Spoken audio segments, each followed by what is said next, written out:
Hey, Cold Cats. So today we are talking about making one drops in mono black this time, continuing the series of one drop commanders. And so, Rob, what do you say? Let's get into it. Let's do it.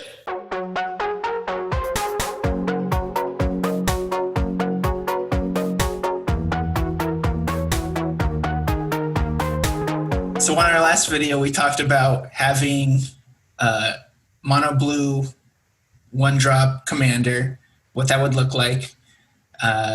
We might do more on that in a later video, just kind of expand that, because since we've been getting in this discussion, we've kind of figured out places we want to play around, talk about maybe more. So we'll get into that with blue later. Today we're doing mono black.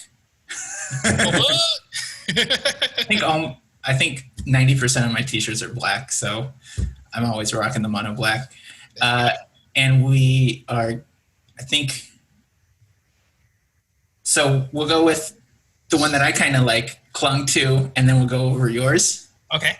Okay. So my one drop mono black commander is Nightmare, like the old card Nightmare. It's going to be down there somewhere. And but it's a 1/1, so it's a little pony Nightmare. Tiny horse. Yeah, it's a tiny horse, which is a horse Nightmare. And then whenever a card is exiled from an opponent's graveyard, put a 1/1 counter on Tiny Nightmare. And that's it. Like, it's a very simple ability. It doesn't have anything built into it because it's only a one drop. You know, it can't be like overpowered, like a machine in and of itself. But in a mono black has a lot of ways to exile cards from graveyards. I think it's just really flavorful. Exiling, getting rid of things, making the Nightmare grow bigger. And just the idea of like a tiny little horse starting out was so flavorful to me.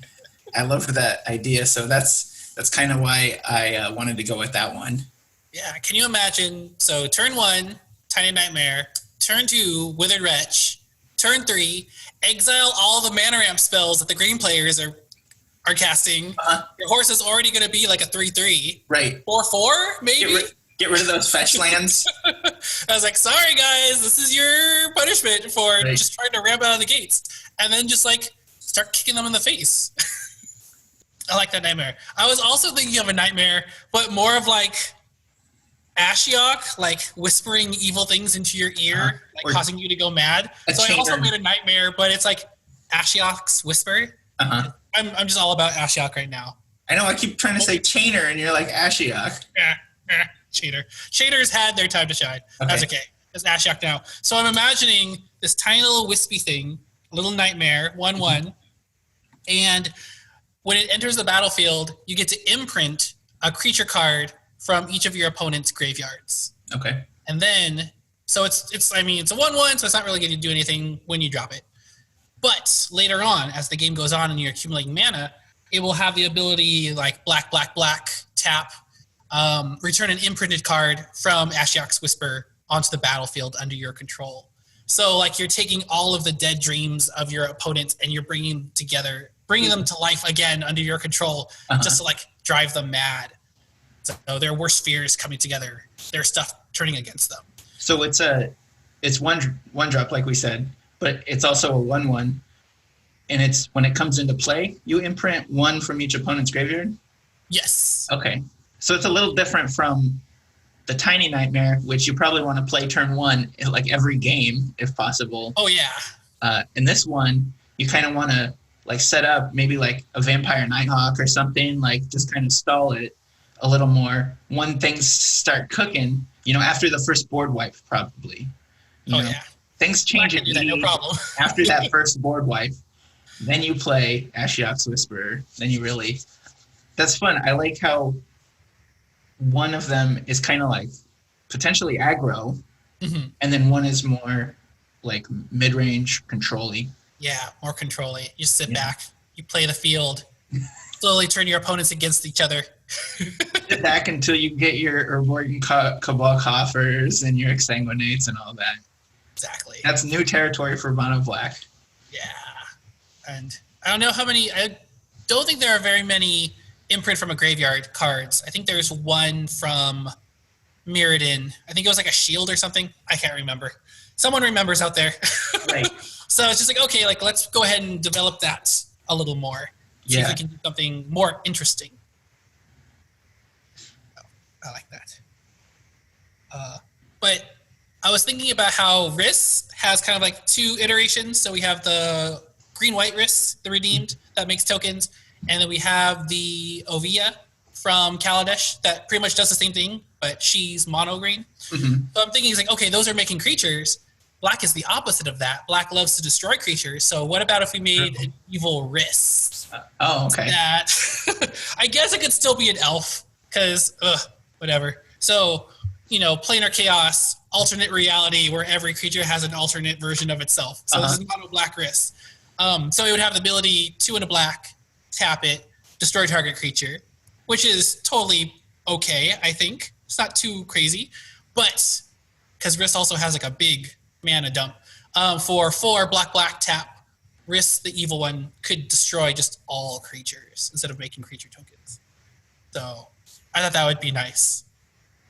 Now, is that okay? Like having a recurable way to destroy creatures over and over and over again. That's the one thing I'm unsure of. Right. So we're kind of talking about it, and I think, I want to go through it from the top down. So I don't know about the name. It's Rhys something, right? Because this is the alternate version. And at one point he was green and black, right? Yes. In the Lorwyn. So in this alternate reality, that's even possible. Like he could have been mono black, and then he's probably now an elf assassin, and probably, I don't know about just tap to destroy a creature. That seems like maybe oppressive. Oh yeah, no, you have to put some mana on that. So like 2 and a black. So that's kind of like black. Dark banishing for all of you old school players. Right. But then maybe I'm thinking like it doesn't untap. Next untap step. Oh, just to make it a little more fair. Yeah. So that, because if it does it every turn, no one's going to want to play into it, and it's going to slow the game down until they get rid of that Rhys, which is not fun. That's exerting Rhys.